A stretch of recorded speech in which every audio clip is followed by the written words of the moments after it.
All right, we are back with another installment of Accepting the Challenges. For those of you that are maybe new to this platform, what we want to do is shine a light, put the spotlight on, and give some love to educators around the world who literally wake up every single day and do what we talk about here, and that's accept those challenges. They wake up and they could encounter a young person's best day of their life, or they could encounter that young person's worst day of their life, and that's what we want to do here is give that spotlight to those educators that wake up and that in a lot of ways are superheroes in a modern day world.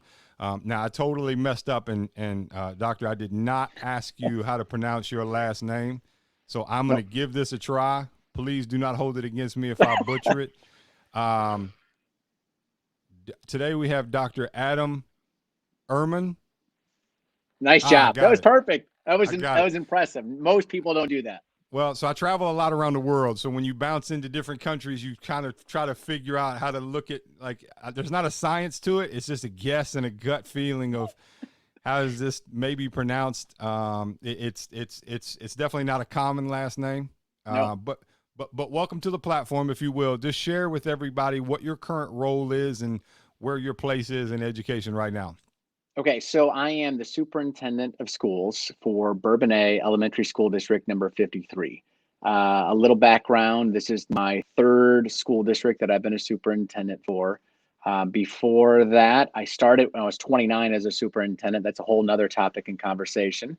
Prior to that, I was a principal. I was a principal at all different age levels, whether it was a pre-K through kindergarten, first grade school, or whether it was a junior, senior high school, and everything in between. And before that, I was a junior high teacher. So when I respond to people at parties when they ask what do, I tell them I'm an educator, and I just have certain different jobs that have changed through my career and what I do as far as educating students. Awesome. Awesome. So let's do this. Let's go way back. Way Oh, back before doctor was ever earned. Tell us a little bit about where you grew up and what life was like in that realm or in yeah. that environment. So what's amazing is that I can kind of do the whole circle with my current job. Actually, I grew up in Illinois, about 45 minutes south of Chicago. Um, Humble beginnings. My mom, special education teacher. She retired and is still doing some stuff part time. My father worked his way through the local chemical plant all the way up to eventually managing in a laboratory, but he worked himself up all the way from, the bottom of the organizational chart and eventually did some stuff. Went to high school around the area. And then when I went off and obviously did all the stuff to become a teacher and an administrator, about a year ago, I started looking at how much I've been giving back to previous communities that I'd never been a part of, right? So when this position actually opened itself up, I talked to my wife, who's also from the area, who also was a social worker in the area and a teacher. And we kind of looked at ourselves and said, is it time to give back to the community that we grew up around? And the answer was yes, because we'd looked around at all these communities that we had been giving back and spending all of our time and investing in. And that's wonderful. But when we think about, at the end of this journey in life, I had people that I need to pay it back to. And what's really interesting is before this interview, I actually went back to my previous high school because we were kind of looking at stuff they're doing with COVID. And I just told my assistant superintendent I hadn't been in this building in over 20 some years. Yeah. And it was kind of coming full circle. So my beginnings are humble. I was the son of a teacher who really got to see the insides of education. And I swore I wasn't going to be a teacher because I saw how hard they worked. Mm-hmm. And then as I got in through education, I realized this is my calling. This is what I have to do. So What my beginnings are humble. what was your original career set that you were heading towards? So originally, I told you my father worked at the local chemical plant, Mm-hmm. right? And I saw him and I grew up, I saw him going from, getting a promotion to an increase and a better title and all these things. And I thought, you know what? I'm really good at science. And I kind of like the whole he's, wearing a tie now and going Yep. to an office and he's got employees. So I'm going to go do that. That's what I'm going to do. So my first major was going to be in chemical management. So not just, learning chemistry, but also the management side of it. And it was awesome until I job shadowed him one time and went to the laboratory.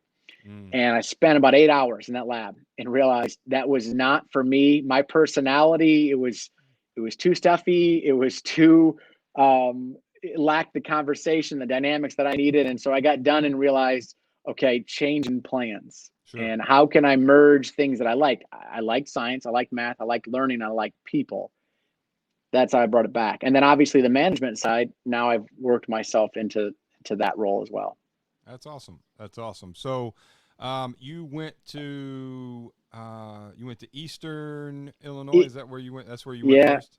Yeah. So I have an interesting dynamic. I'm not sure how far you wanted to go back, but I started we off can go all the way back. Yeah. I started off in public education. And the school system that I went to, I know you talked a little bit with me about your rougher beginnings. I didn't love school. I didn't love school in the beginning at all. And things transitioned themselves into me going from a public school to maybe trying it again, hitting the reset button in a private school. Worked myself through the private school system, which probably was pretty good for me. It allowed me to kind of learn a little bit more of a understanding of how I needed to behave, obviously in my early beginnings. And then I became a good student through high school. And then I went to Eastern Illinois University. The interesting piece was I went to EIU just because it was more closer to proximity to home, but happen chance was that it was a good educational college. And then once I really got my hooks into education, I was actually took over as a graduate assistant from a master's degree in the educational leadership department, which was awesome because I got a chance not only to be in that department, but work with these former educational leaders and really develop some lifetime relationships with them. And then from there, it just jump-started my career into administration. That's what I was going to ask, was being around those leaders kind of what sparked that drive to want to go into the administration part of it? It was so interesting was I told my your college counselor guy when I came in and said, hey, by the way, that whole chemical management stuff, let's hit the reset button. And he said, well, what else do you want to do? And I was with teachers a lot. And I said, well, I want to be a principal. And they said, that's not how this works. Do you want to be a teacher? I said, yeah, I want to be a teacher, but I want to be a principal. He said, well, here's what you have to do. And I said, oh, so I just have to go get back and get my master's. And he said, yeah, you just have to go do that. And I said, well, sounds great. I'm going to do that. So I signed up to be a graduate assistant because I needed, honestly, the money. And when I applied to be a GA in the ed leadership department, I thought, well, this is going to be a shot in the dark. And getting that was just kind of that moment in time that not only gave me the jump start, but also really got me a chance to see the inner workings. It was like in Wizard of Oz, behind the green curtain. I got a chance to see everything, and I fell in love and loved all of it. That's awesome. Now, how big is the district that you oversee now? Right now, we are an elementary school district, so we're only pre-K through 8th grade.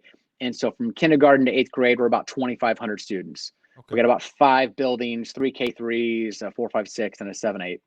How many educators? Teachers are about 175 teachers with support staff and other positions. We're about 350 or so. Awesome. So, yeah, I've got I'm probably a bit of ways from you, but on my dad's side of the family, I actually have some family down even a bit further south, there in Illinois, down around the Centralia area. Oh, so, that's way south.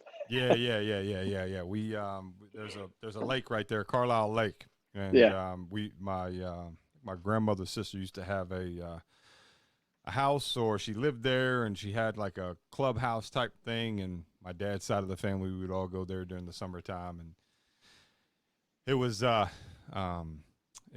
pretty cool experience. So, in this journey into education, I guess the biggest question that kind of underpins it all, why do you do what you do?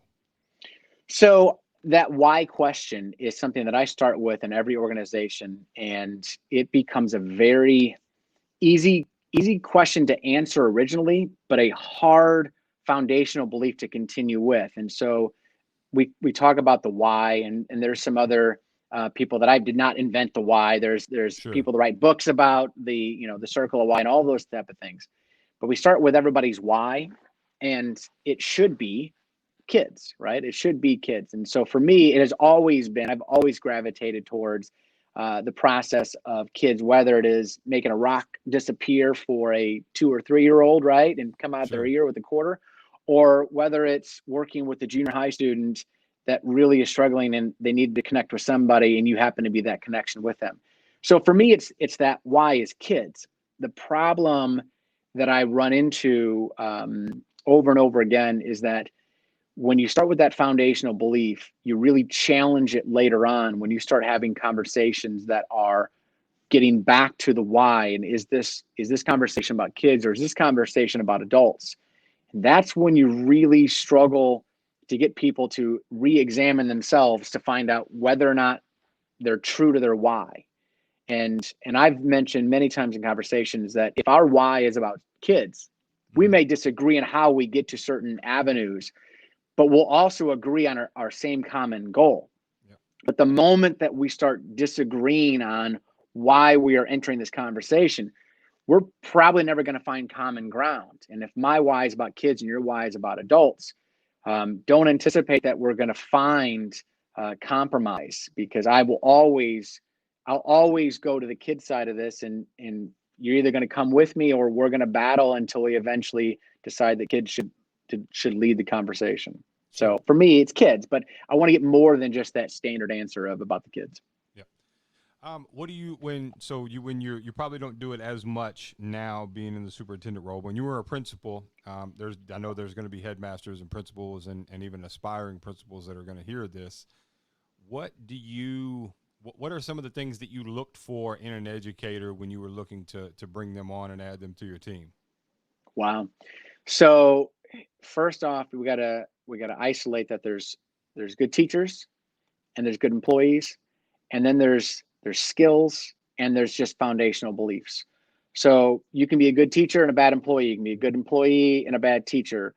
You can have awesome skills, but all of those crumble if you don't have the I love kids, I love being around them, that you want to build them up. I've been with educators. I have experienced teachers that they were really good at their craft, but you better have been a kid that they just happened to like or followed the rules, because they didn't love you the same way they loved all the kids. And so for me, if you can find an educator that just truly loves being around kids, they will always be somebody that I can put on my team. I can build skills. I can build good employee traits. I can build good teacher traits. Matter of fact, I just ran into a former educator from this district because my child was doing some volleyball like camp thing. And I knew she had retired, and I never actually worked with her. So our paths never crossed. I came in July to this district and she had retired before that.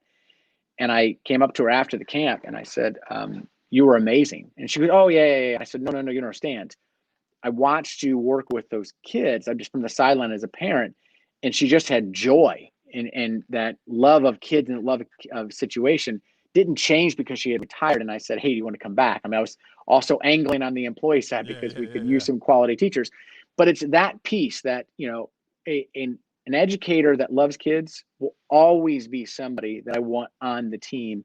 And the ones that unfortunately will creep their way into education for different reasons, those are the ones that I struggle with, because at the heart of it, when you pull back all the layers of why the why exists, if it's that they don't really love kids, it's a hard thing to get over. I mean, we have to change that conversation of why are you in this business? And so loving of a kid is foremost and forefront on any reason to have an educator in the business. From a professional standpoint, and I 100% align with you on it being about kids. But from a professional standpoint, if someone were to ask you, why does that matter? What are they going to encounter in their day? What happens in the profession that makes it so important that an educator loves kids? Okay, so take the reverse of that. If an educator doesn't love kids, they can crush a child's soul and never know it. They can make a child second guess themselves as a human being for the rest of their life. So with great power comes great responsibility. And so think about all of the interactions that you have ever had, and some children with their teachers, and some children will come through that with the level of, I will show you. That's awesome for those kids. But what about the kids that they didn't have that same thing in the inside, and their reaction to that was, am I good enough? Am I smart enough? Am I maybe I'm not a good reader? What is my life outcome supposed to be? Because this teacher had said something to me before, and outside of the parental connection, teachers are the next closest thing, and that is a major responsibility. So I think about it in the reverse, that if you don't have that there, the damage that can be done, it's almost unquantifiable, and lifetime damage. Sure. Now you speak of the kid, so I'm curious. You speak of the kid that says, "I'm going to show you." I've shared with you a little bit of my background. That's obviously where I reside, and I've got a little bit of a-hole in me, and I enjoy proving people wrong. Right? Whether it was my parent, I grew up and my parents told me I'd either be a drug dealer, a drug addict, or a garbage man, and that was from when I was a little kid. Like that wasn't even.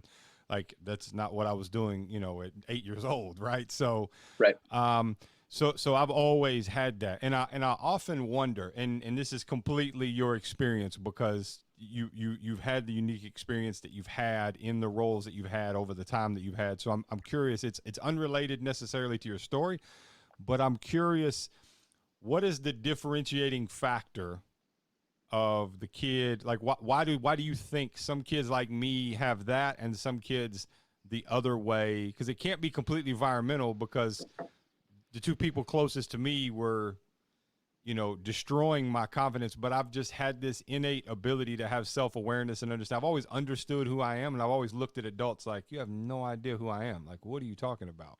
So I'm going to challenge that a little bit, because you said it can't just be. You said it can't just be completely environment, right? Sure. So I have two kids. They're both girls. They're 20 months apart, and you have multiple children, right? Correct. And I've stood in front of many rooms, whether they're small rooms or large rooms, whether they're full educators, whether they're many different professions. Mm-hmm. And when I talk about children being unique and individuals and developing individual relationships with them, and not trying to take a standardization process of education and applying it to unique individuals, because you're never going to be able to get the same outcome. This is the social science. And I've had some people kind of question and go, well, that's not really true. I mean, you can take certain things and apply to kids, and it should have, A plus B is going to equal C. And so then I've said, I want you to think about your children. These are children that, you may have had, some of you have had in a very similar environment. You fed them similar food. You've had the same household environment, the same pets, the same conversations, the way you talk. Maybe if it's in a non-divorce situation, the same parents all the way through. And tell me how they're exactly the same. Yeah. Well, yeah, they're not, obviously. They're not, right? They're not. And so I think about my own two daughters, and they are very different on their personalities. Whereas one truly does have the grit where, the hate is the motivate, right? And the other one is always looking for that reassurance of that self-worth. And so I do think that there is a part of this that is innate, that just happens to be a personality of where they're at. Now, does that change over time? Does the environment deteriorate away? Maybe it takes somebody that has a lot of grit, and maybe, as you said, you had that in you and you wanted to challenge it. Well, okay, maybe there was a level of deterioration of how much emotional impact that you would be bombarded with that eventually would have changed you. Maybe you didn't get to that threshold because you were inside a little more grit. But what about the ones that didn't have that, and that, or had a lesser threshold? It could break them a little bit earlier. And so resilience is something that they're still studying, and they're talking about grit and trying to figure all those pieces out. Yeah. But I don't want to get to a spot that I want to lose the individualization of children, because I think if ultimately I could make some type of impact on education, is that we customize it. So what you needed at that point in time is what you should have received. Now, did you get that? Maybe not. Could you have been better with your outcomes if it would have been more customized? Probably. An example is, if I'm at the free throw line and I need a little hate. It motivates me. It Sure. concentrates me. Sure. But not everybody does that, has that same response. And so Yeah. we got to be careful not, you know, trying to box or box in every child as this is how they should respond. Yeah, totally agree. One of the things I'm also going to do with this platform is we're going to eventually do some joint interviews. So I might have you on maybe with like a headmaster in Australia or wherever, and talk about the differences and the different cultures and the different ideas. I've got a really really good friend of mine. He's the head. I think he's a principal now at an indigenous school in Australia. Used to be the headmaster at a big private school. And he and I, he's given a couple talks at the World Education Conference, and he talks about the individualization of, teach the student, not the curriculum will teach itself, right? The curriculum's there. Even in today's world, I know it's blasphemy in the education world, but the curriculum may be as least important as it ever has in some contexts of the world, just because you have such an informed group of students, right? Like students have the kids in your school system or your daughter. I don't know how old your oldest.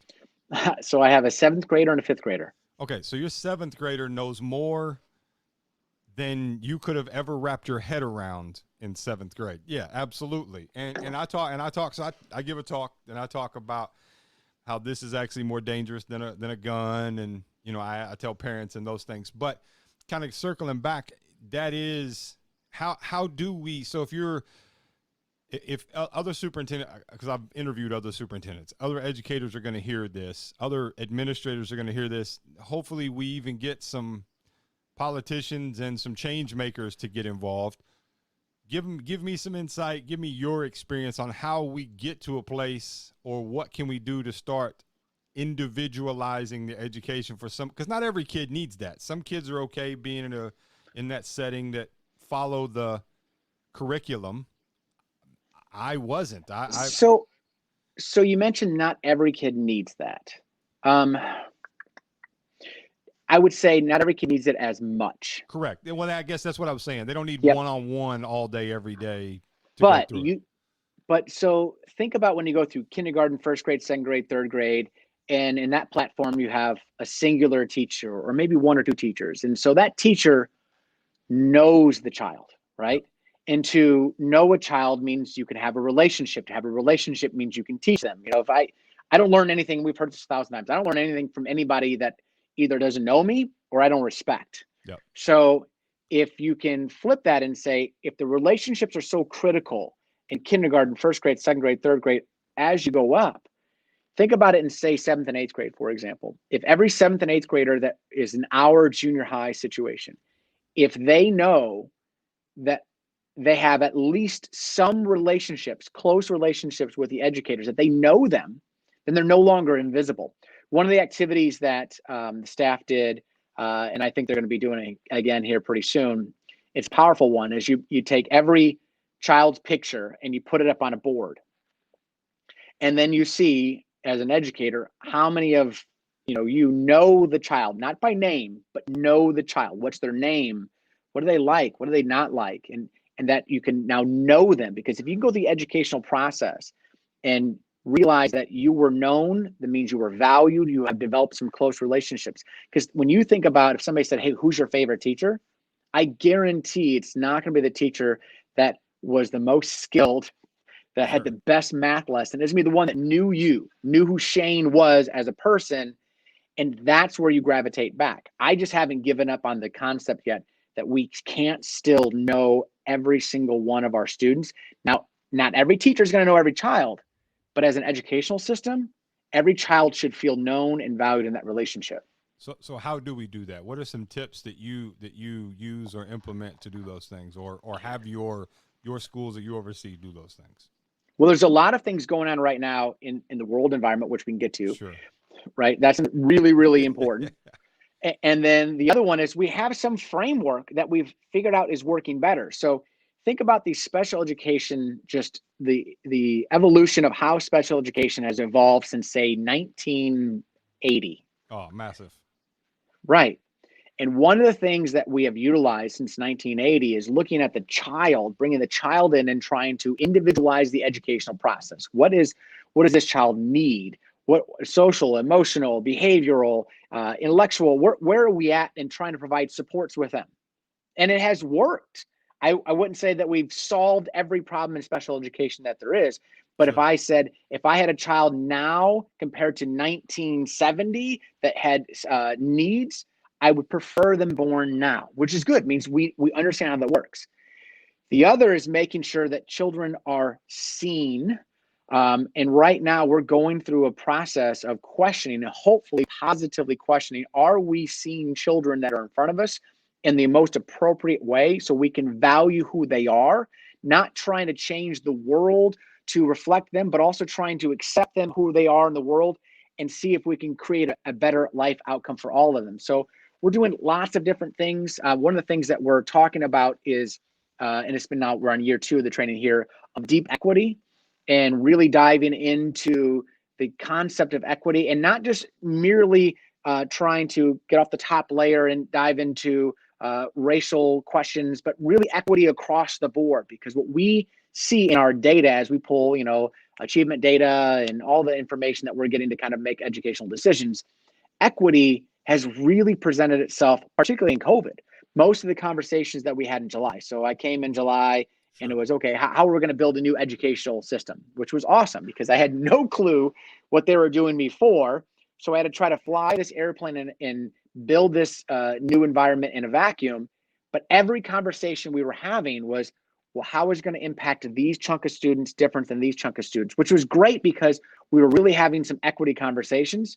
We can't lose sight of that once COVID is over, because we're having a whole chunk of our students come through our educational system that are having different outcomes based upon where they've entered the system and what have we actually done to isolate on maximizing their growth in their student outcomes through the entire process. And so we're trying to have those conversations now, so we can't forget the lessons learned during COVID on post-COVID. But I think there's a lot of things that we can do. And I want to also articulate, the smaller that we can make the educational environment for our students, not on choices and outcomes. I want them to have a cross-country team, and I want them to have the ability to play soccer and all those things. But the smaller that we can make the world that they're living in as they're coming through the educational process, even though it's not a reality, that we've scaffolded it with all these different educators, but they can feel like they have a smaller support system to go to, they won't become invisible. Sure. Because one of the things that concerns me is that we talk about, and I'm gonna dive into a rabbit hole here. Yeah. One of the ways that we can get rid of pollution is by dilution, right? So we can forget problems exist by just making it smaller in the scale of everything else. Children, I don't want to ever go through our educational process and they don't feel known. We don't feel like we knew them, and they just kind of work their way through the system, and maybe they turned out okay. I want to keep it scaled down to a spot where they have memories of the place, and we knew who they were, and we valued them. And so I think as we build an organizational structure, it has to be intentional with that process of the consumer side, peeling back to the why. Everything that we do, we should look at the child's experience, not what does this look like on paper, and how does the community view this, and how are the teachers going to view this, how is the administration going to view this, how are the bus drivers going to view this, how is the child going to view this process? Yeah, no, I totally agree. And I've mentioned this to some different educators that I've talked to in this times, and it's about taking the environment that we have and what we've been presented with, and figuring out a way to collect some data, and because we're living in a real world experiment right now. That's literally what we're doing. And I firmly believe that education is primed for disruption. It's even the months that we go are out, like the reason we do that is it's all outdated. I believe that there are going to be some districts that are going to see, for certain groups of kids or set kids, that this whole A-B schedule and 3 days a week this week and this week might work for these kids. And it's about that adapting and understanding now I definitely don't want you to dive into this to get you in any hot water. I'm not a huge fan of the standardized tests, and let's take a test and that test says that you're going to be successful or you're not going to be successful, right? It's the whole We'll get back to ACT. that. Yeah. Yeah, I talked about customization, right? So if we recognize a child as an individual and we want to customize education, but yet we're going to then take a standardized test to determine whether we are doing a good job at customizing, it is the opposite approach. So I am completely on board of taking standardized tests to make determinations of whether or not we're doing a good job is the wrong way. However, just because it is not the best data point doesn't mean we shouldn't also collect the data. We should triangulate our data points. So it provides us some information. So for an example, if we have 3 K3s, and if one of the K3 buildings, we notice that the achievement is lower than the other 3 buildings, that should really be a referendum on what are we doing to not provide enough support and resources so we can make changes. It's not a referendum on the children that took that test, but what can we do because of that?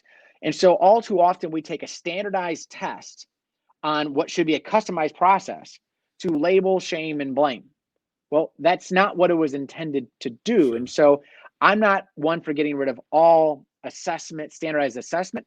I'm just, let's put it in the box that it belongs. Well, so yeah, it wasn't more of an argument to get rid of it. It was so I come from the startup. I could sit down and we could sit and talk it. We could look at your finances and I can see things and I see patterns and I can help with any business, right?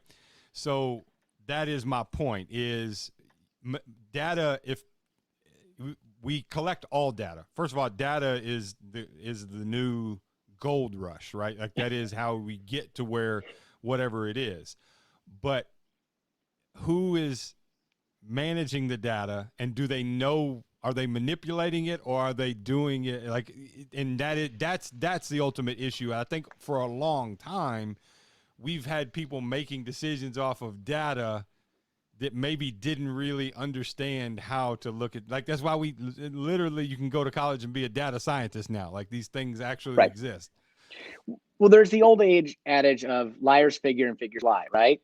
And when we use data, we're forgetting that data is like this infinite amount of information. If you are picking and choosing your data points to say, I'm going to have a story that I'm going to tell, so let me go and find data that supports that. It's the let's not let the facts get in the way of a good story. And so as long as you're completely inclusive of all of the data, then you can start building what your beliefs are. But all too often we live in a society, as you know really well, we pick and choose the data points that we want to support our argument rather than build an argument from it. Well, because it's how it personally affects us, right? So that's why I say the people who have control of the data, sometimes there's a personal motivation, if you will, with those things. So yeah, and it goes back because it for me, I realize in some ways I am an anomaly as a human for how I've come through the system, for the education path and these different things. I realize those things in the grand scheme. Should that necessarily be the case? No, because I believe that there's ways to tap in. It's also why I'm big on entrepreneurship, because I believe kids that maybe regular school and regular math and regular science and chemistry and these things may not just click, but we have a great program here in the state of Kentucky called the Governor's School of Entrepreneurship, and they bring in 100 high school kids who they vet throughout a process each year, and they bring them into a 5 or a 6 week program on a university campus completely free. All they got to do is pay to get there and pay to get home. And they go and they form these companies while they're there. And over this process, they have people like me and CEO from Google and Facebook and all these different people come in and give these talks and motivate and do all these different things. It is an amazing program because, and you'll love this, and this ties right into this. So we also have the whole program called Governor Scholar. So I don't know if they have that in Illinois, to where the smartest kids who score the highest on these. Oh yeah, we got something similar. Yeah. So the Governor's School of Entrepreneurship, it became this thing of these kids are like some of these businesses that are come out are amazing. Like they start real companies, like they actually start these things. But there was no, when they first started it, none of these universities would recognize it. So then there was no scholarship money. And it's like, what are you're missing the thought process. Let's reward these kids. And now there's $15,000 a year here, 20,000, because they're seeing the benefit of, wait a second, I want my name attached to this future entrepreneur at some point down the road. So funny story on this. So my last district, we were part of this cooperative that focused on career and tech ed. And one of them was, we created a class called CEO. And the basic summary of this was how they can create their own businesses. And at the end of this, you would select, like using Sharks, the TV show Sharks, questioning all this type of things. Well, we had a presentation into the supers. So all the supers were on a table, and the first place person could not present to us because of something, right? The second place person presented to us, and it was on an algorithm that they had built to run against the stock market. It can show that they could actually do better than all the other algorithms that kind of currently exist that you could buy into. And we're sitting around the table, and I remember when the hands started going up, which was, is this business operational? Can we invest? And how did you not win first place? Yeah. Now, this was a student that probably did not fit into every box that you would normally have at that high school, but was sitting in front of a whole bunch of CEOs of organizations saying, I'm in, and how do I sign up to pay money? Can I get exclusivity? Yeah. Yes. And that's when it goes back to recognizing that schools were designed to be factories of education, to produce as many children as possible through them, to have good outcomes, but they're not designed for all children.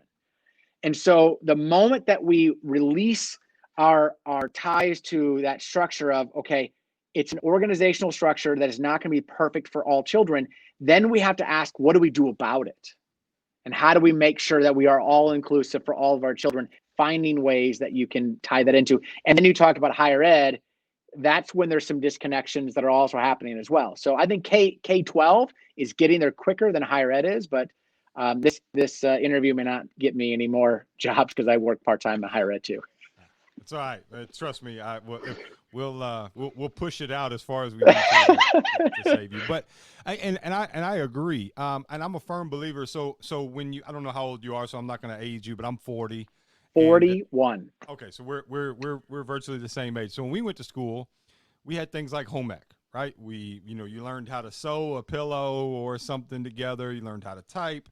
You learned how to cook a basic, a basic thing, typically a dessert or some cookies. You just learn how to use and measure and those things. Some of us learned how to iron, these different things, right? And those were great in the world, and there still are. I think I do all the cooking in my house. My wife can't boil water, and she's admitted with that. But I believe there has to be an evolution of a modern day home economics curriculum that comes in place, to where, for example, and I'm a firm believer in this, if you've got this kid who just doesn't fit the academic realm, and he's on the fringe of getting kicked out of class every now and then, and he's kind of all over the place. You can tell he's got something about him, but he's just not locked in. He struggles to pay attention. That kid probably needs more entrepreneurial guided classes, and he needs to be taught how to be a public speaker, because he'll make way more money traveling around the world, getting in front of people and just talking about something that he's passionate about, than he will if we just cast him off to the side and he graduates 154th out of 187, and nobody ever thinks they'll hear from him again unless he's in the newspaper for something he shouldn't have done. And so you're getting right into that avenue. Think about a kindergarten teacher that you get these, say, 20 kids that come in. They're all different. They're all unique. They all have their certain innate traits. One kid is tapping his hands on the desk nonstop, and you want to make him stop, right? Tell him stop. You tell him stop. Yeah. Well, that kid might be a drummer, right? Yeah. And so you just try to start, and not saying that we should allow that to take place all the time, sure, right? But our initial reactions to children, or maybe you got another child that's just talking to every child around them, and we need to make them stop. We're getting into the standardization process right away, and that maybe we have stifled that musician, maybe we've stifled that public speaker, maybe we have stifled, the kid that just at recess, he wants to just run the football over every other kid, and we see you can't do that. We're at the spot of, initially the process of education is about standardizing, right? We follow these rules, walk down here, raise your hand, wait to be talked to. And I'm not trying to do a referendum on that we need to lose all controls in school. That's not where I'm at. But recognizing our flaws in the organizational, structure is that we are about standardizing as much as possible. How do we not standardize children to a spot where we've lost all the creativity? We've lost them as individuals. We haven't highlighted their differences or redirected them into different spots. So do you think that's just a generational thing within the world of education that's happened? Or do you think that obviously it's somewhat tied into from a financial aspect of what we financially can do. But the reason I say generational is we grew up in an era of don't do this or this is going to happen, right? And now we have access to like video games. I use video games for an example, right? You literally, a lot of people don't know this. There's 200, almost 300 universities in the United States where you can get a scholarship to go to attend a university and play video games in an esports team. So our parent, like I can remember, like, our generation's parents were the ones who destroyed your video games. They were the one who made that viral. They were the ones who just go pull it out of the wall in the middle of the game and you couldn't say, like, that's what they did. Even go to using that analogy, the video games that you and I grew up on, they were more linear. You had to go from this level to the next level, to that level to the next level. You could do some things in the video game, but you couldn't do world. An open world. And now video games for children, their experience is what they choose to make it. But when you look at schools and the organizational system, how much has that really changed since you and I were in school or your parents were in school? Some of the buildings still exist. My previous school system that I was at, one of the big issues that at that point in time is I said, listen, we have a building here that's about to turn 100 years old. I said 100 years old. There's no way we can expect to have an educational process that is keeping up with society if the building that they're doing it within is 100 years old. We can try to make everything work as much as possible, but it is not the same world that they are going to be experiencing. That's a hard pill to sell to people, right? It's to say, listen, the school that you went to, or your father went to, your grandpa went to, literally 100 years ago, the school that everybody built with their blood, sweat, and tears, and somebody comes in and says, not good enough. It's not good enough for the kids. When you see the reaction from people on those things, that's when you realize we have to completely change our mentality, our foundational belief in why schools actually exist. It's not to go, see, there's the school that I went to. That's the gym that I went to.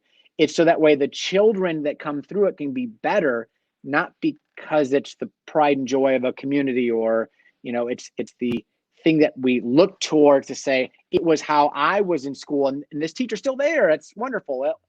Have they changed the processes that they educated you with? Because I hope 20 years later, they've become better. And so I really wonder, did we build an organization in the 1950s and 30s and 60s that was designed for outcomes built for the 1960s and 30s and 50s? And now we're 2021 coming up here pretty soon. Quickly. Which hopefully soon, 2020 over. This has been a bad year. Yes. But why have we not thought about how we need to change? Because these children, they are not in the same world that you and I grew up in at all. I firmly agree. And I've been in the tech ecosystem. I've toured Google's campus. I've been these different things, and I came back. I went and visited. I told you I do some work in Shanghai, China, and I went and visited an elementary school over there. And I'd love to connect you with these people because it will blow your mind in seeing this school. You walk on this campus, and from the outside, it looks like China, right? Like in middle Shanghai, 26 million people in a city, like it's bananas. And you walk in and it just looks like the same as everything else. And you walk in and they've got all these different like these plants that the kids have to take care of. Like the kids, you walk through the hallway and the kids are the ones sweeping the floors and the kids are the one wiping down the windows. And then you walk in and the elementary kids are learning robotics and they're down in the floor and they're using the 3D printers. And then I walked in and there was a culinary class for, I think, third graders. And there's 3 kids at a table. And at the end of the table, this wall comes up and there's a camera pointing down at each one in front of each one of the kids. And the instructor is at the front of the room. And what they're doing is she's instructing and she can see what they're doing from where she's at. And she can hit a button and talk to them, much like we can now on, on Skype or Zoom or what have you. And then they were actually making their lunch. So they make their own, they have all the supplies there and they make their own lunch and they go through it. And seeing this evolution of where it was, I came back home and this is right around the same time the iPad kind of started becoming mainstream. And, some parents are, I got to get my kids off the iPad.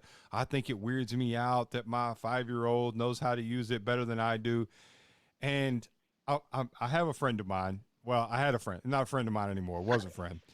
And I remember hearing this conversation just demonizing technology and it is going to be this and it's killing them this. And I said, your child is 5 years old.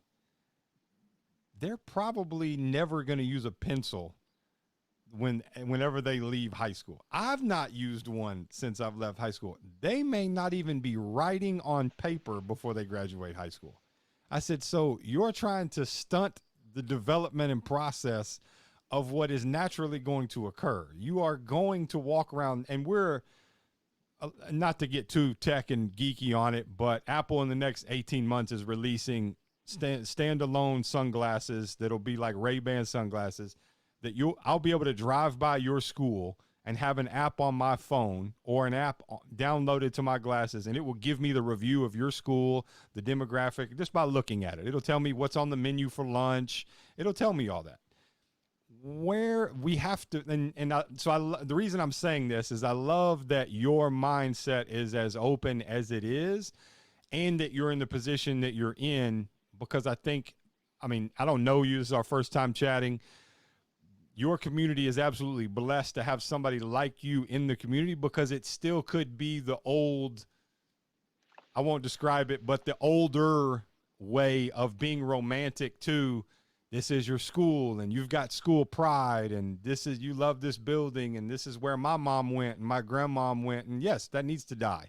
It needs. Well, at my last board meeting, I had to put up the natural process of change, which I'm sure you've seen before, or there's also different versions of it, which goes through at every one of these 5 points that you're talking about changing something, that provides people with an opportunity to say, no, I don't want to do this. And one of the big pieces that I pushed forward when I got here was that it feels right now like this is an impossible task because of COVID and opening up schools and what's going to take place.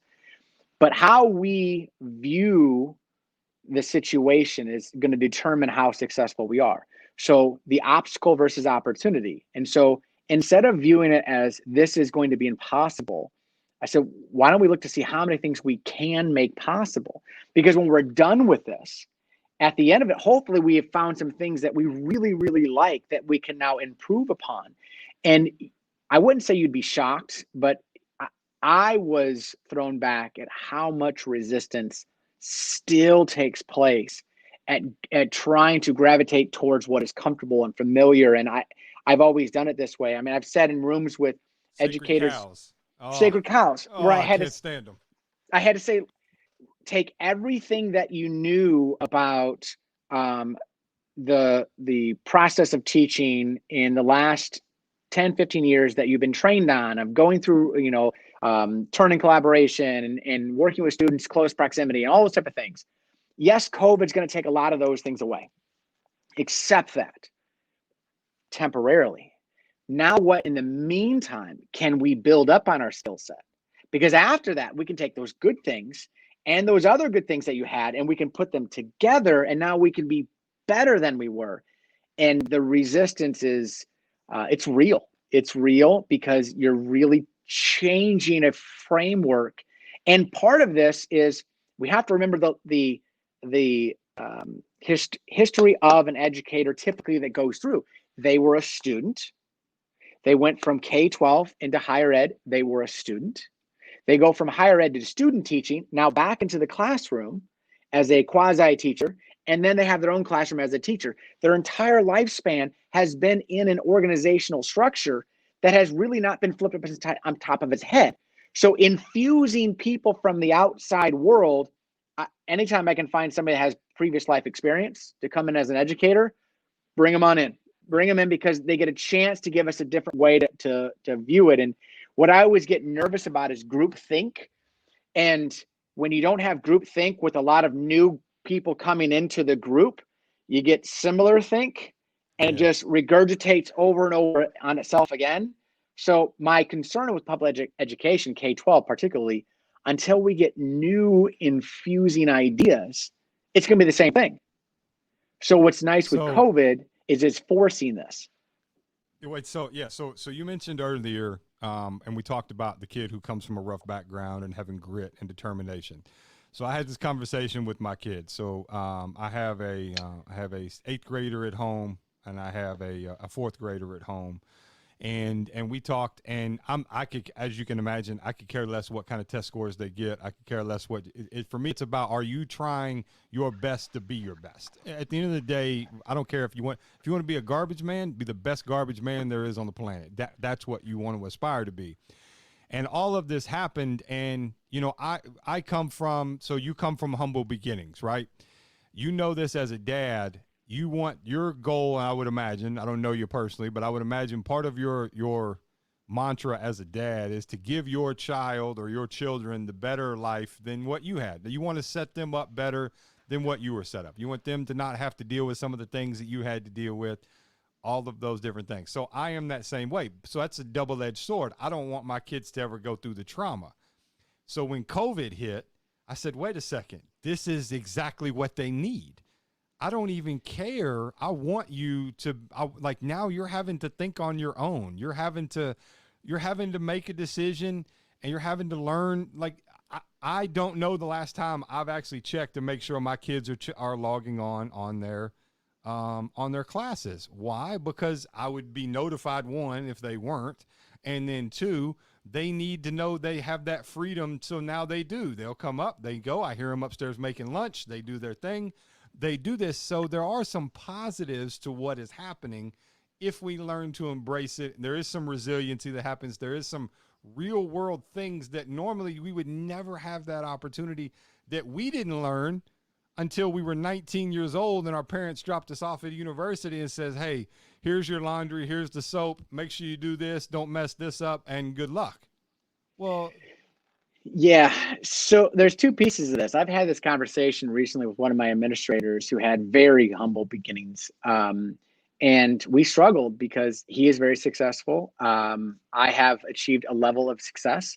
And we had this conversation where it's tough. Did our challenges that we went through shape us to become as successful as we are? And in the flop side of that, when you think about your children, if you have removed so many of those challenges, now all of a sudden they will not have the same experience. What's the difference in the outcome? And so I've kind of gone almost to where you were at, which is I want them to be more successful than me or have the opportunity more successful than me. And then I've started peeling myself back a little bit and trying to separate. And this is where I don't make a lot of fans of this next statement. Success doesn't always mean happiness. Most of the time, right? It doesn't. Most of the time it doesn't. Yes. So for my children, I've started to question myself, because I'm that dad, which is, well, you did all your homework. That's awesome. You were expected to do all your homework. I'm not going to give you a sticker for doing all your homework. That's just not how this is going to work. Yeah. You have expectations, you have choices, you have consequences. Yeah. Correct. But I've gone through the process, and my wife, I I recommend her as why I probably peeled back on my philosophy a little bit is maybe I want happiness more than I want success. 100%. And as I then think about my students that go through our educational, K-12 or K-8, I want them to be happy. And happy might equal success. Happy might mean that they felt worth while they were a child with us, and they felt connected, and they're a good steward of their community. So whatever I can get to their level of happiness, I need to make sure that I do that. And when I think about parental or even educator, when we start asking, we're here for the students, it can't always just be about, well, I'm going to make them the quietest student where they do all of their homework, where they walk in that hall exactly where they should walk, because did I really accomplish what that child needed for them or for us organizationally? And so I always question even my own self of, is this about her, because I have two girls, about her being successful or about her being happy? Because for me, I'm an organizational person. So why do you not have your locker completely clean? Why is your book bag a mess, right? But also questioning how they develop their relationships and making sure that they're socially happy. And so it's a balance. And I think we need to have that approach. 100%. So I mentioned I had a company previous, and it was to the point where I was traveling out of the country 150 days a year. I was sleeping every other day, 4 hours at a time, just because we worked with so many different people in different time zones that I was up having to take meetings here. I'd lay down, sleep for 2 hours, wake up, take a video call, then, all these different things. And sure, I was successful. Sure, I've gotten awards and newspaper articles and got to stand up in front of all the most successful entrepreneurs around and be acknowledged and all these different things. But my gosh, was I miserable. It was not in like I didn't appreciate it, not as in I didn't enjoy the journey. I do enjoy the journey, but my peace of mind and my happiness now, and because I've said that to people, they're like, Shane, well, you're gonna not go do this anymore, and you want to go to stand in school buildings and talk to people about just whatever. Yeah, because that's what makes me happy, because I know how valuable that is, because I know they may not be getting that. I know that's where that is. And kind of going back to what you said, you need more out-of-the-box thinkers in the people that are making decisions.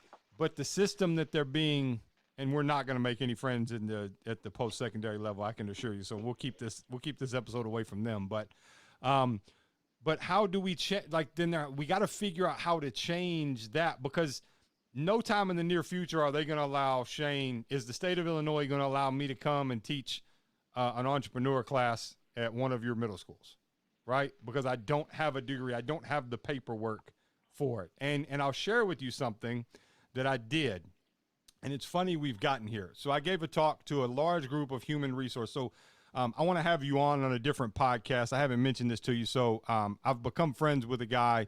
He was the first VP of talent and the first head of HR for LinkedIn. And we're launching a new podcast where we talk about leadership and culture and those kind of things, all the way from schools to Fortune 500 companies and those different things. And I gave a talk to a large group of HR professionals.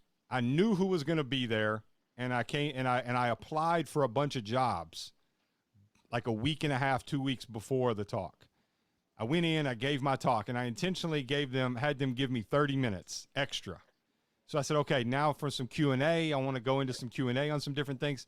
And they were asking a couple questions. I said, can I ask you guys, how many of you guys are involved in the interview setting process? All of them raised their hand. I said, can I ask how come none of you guys set an interview with me?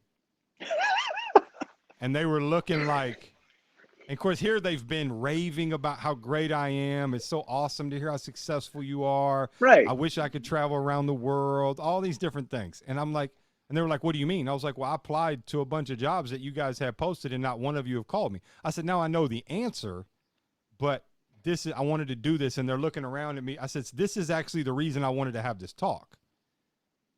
And they were like, I said, because I don't match what you say, because I don't have a degree. Most of you instantly ixnayed me. You wouldn't even sniff my application. And then the other ones you looked, and I intentionally put on the comments how I graduated, where I graduated. I was open and transparent. Instead of you looking at those things as a positive, you looked at them as a negative, and you instantly. So we have to change our mindset about how and who we bring in. I said, I'm qualified enough to be the CEO at most of your companies, but you're not even giving me an opportunity and you're missing people like me. So how do we bring that in? I just wanted to throw that in because I love telling that story because I wish you could see the eyes on these people. No, you're spot on. You're spot on. And my little story is the first school district that I was a superintendent of.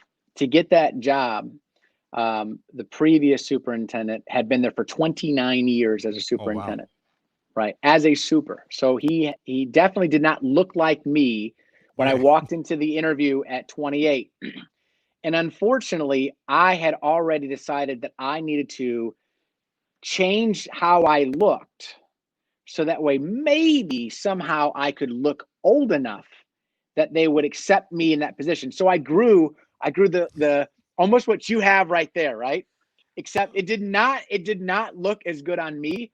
And I tried to look older because I'm like, they have to recognize this. And the community that I was interviewing for, I mean, you're talking Central Illinois as Middle America. Middle America, as they liked everything to stay the same. And I was coming in where I would say pop rather than soda, and I talked fast, and my ideas were out of the box. And they took a shot on me, and I thought, holy cow, I was proud of them for taking a shot on me, and it worked out fabulous for them, right? I did really well. Academically, we did good. Our high school turned into we had, U.S. News, best high schools, all that type of good stuff. Yep. But the point was, as I look back at that, they could have easily just said, no, you don't fit the right picture, because the other applicants, they were older than me. They had exactly the right resume. I was the black horse in that race, and they chose me. Well, 9 times out of 10, it probably doesn't work that way. So how do we flip the script and get to a spot where we really can see that? And so what you did with those individuals in the audience, I thought was perfect, which is you've got a great system, right? Yet it failed, and it failed miserably. And here's the evidence of that. So how do we do that? I think we really have to get rid of our ego of our processes of why we've done that, and really ask ourselves, how do we get the best organization? So I've told boards of education, which some of them I've worked with, some of them I went to an interview and I, told them what they're doing wrong, and they don't really like to hear that.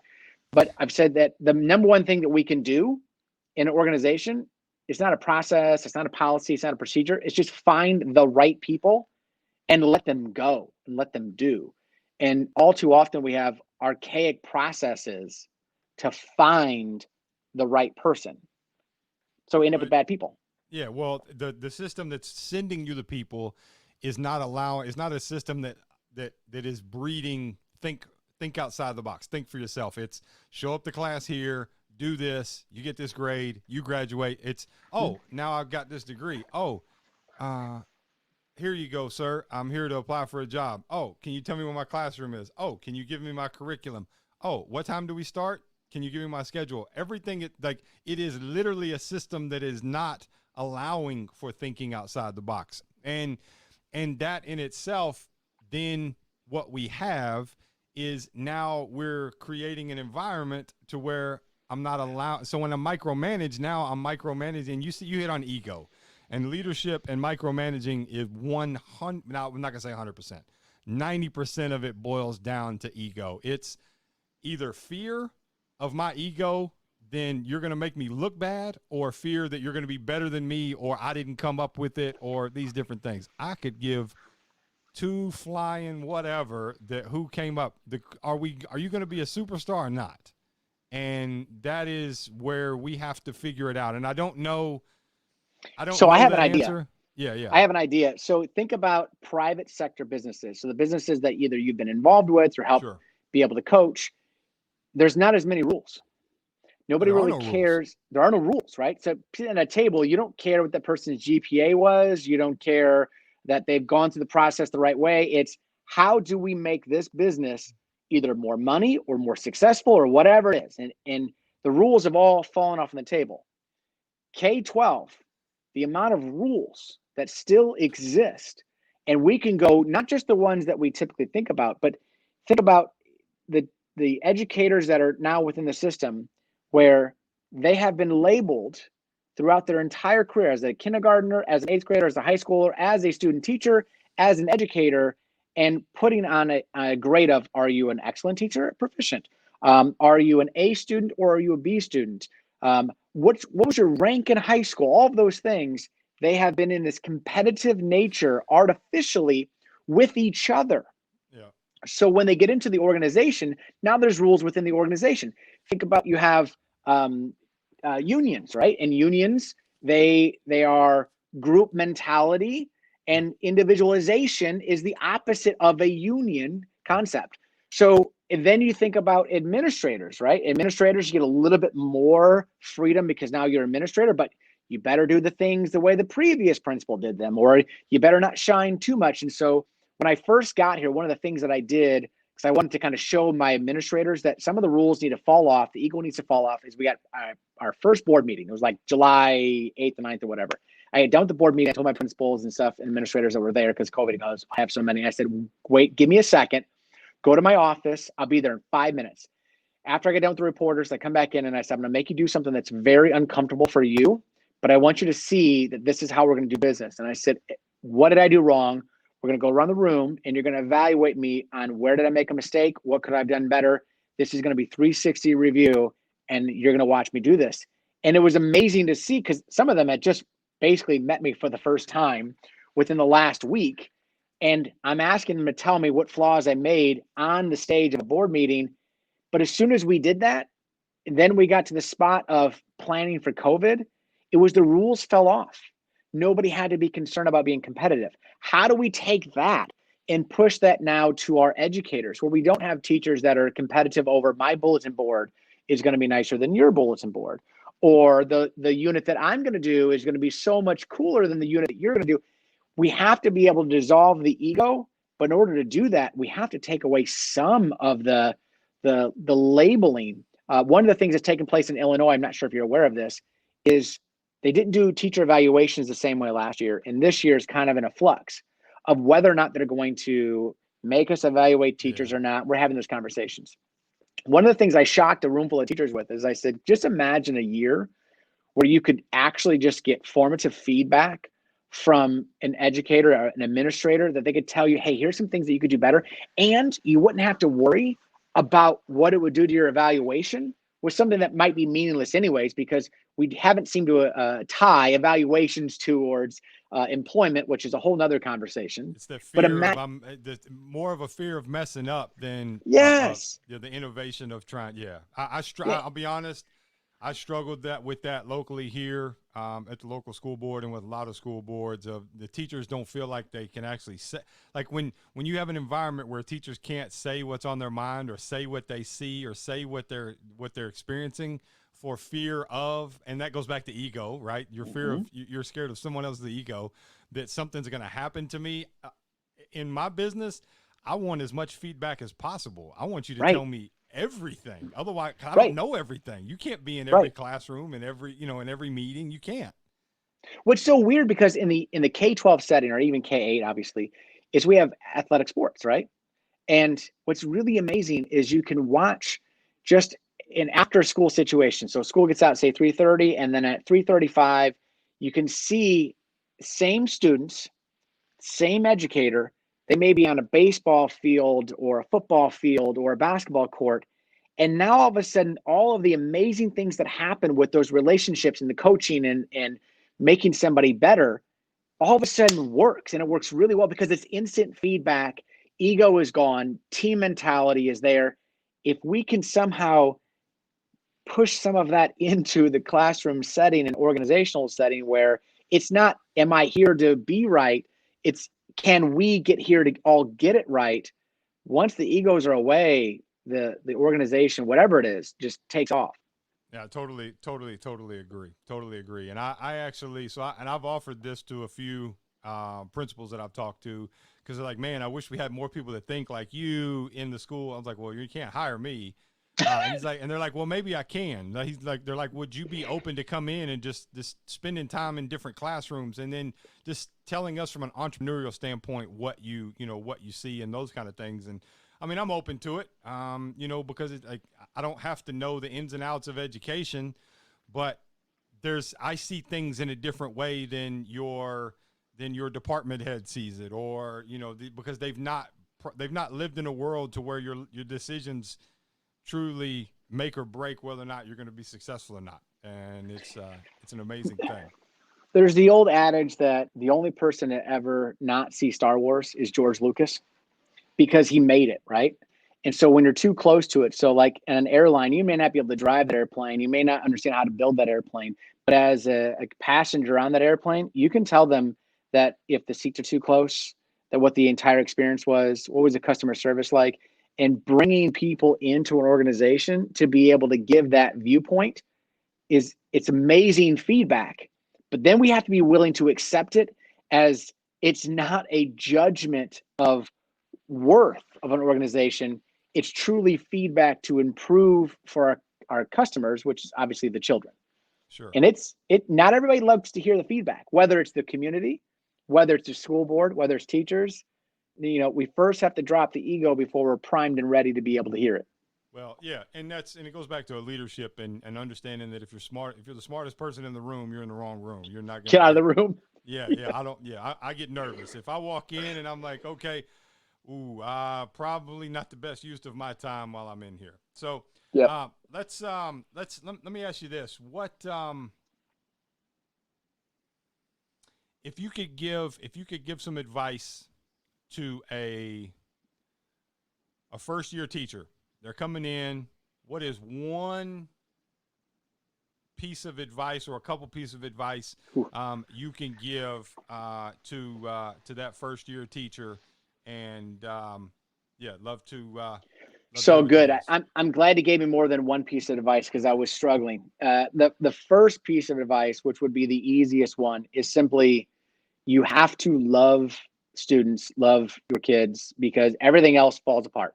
But beyond that, other pieces of advice that I would give to first year teachers, and actually, I'm not sure if you're aware, but I have worked with universities on student teachers, and we sit down past the evaluation process and we talk about how to make them successful in that first year, because once they're done with me, they're kind of on their own, and I want to make sure that they understand that the goal is to be better and better, is to not just simply slide into the structures that are in front of them because that's what they are, quote, supposed to do.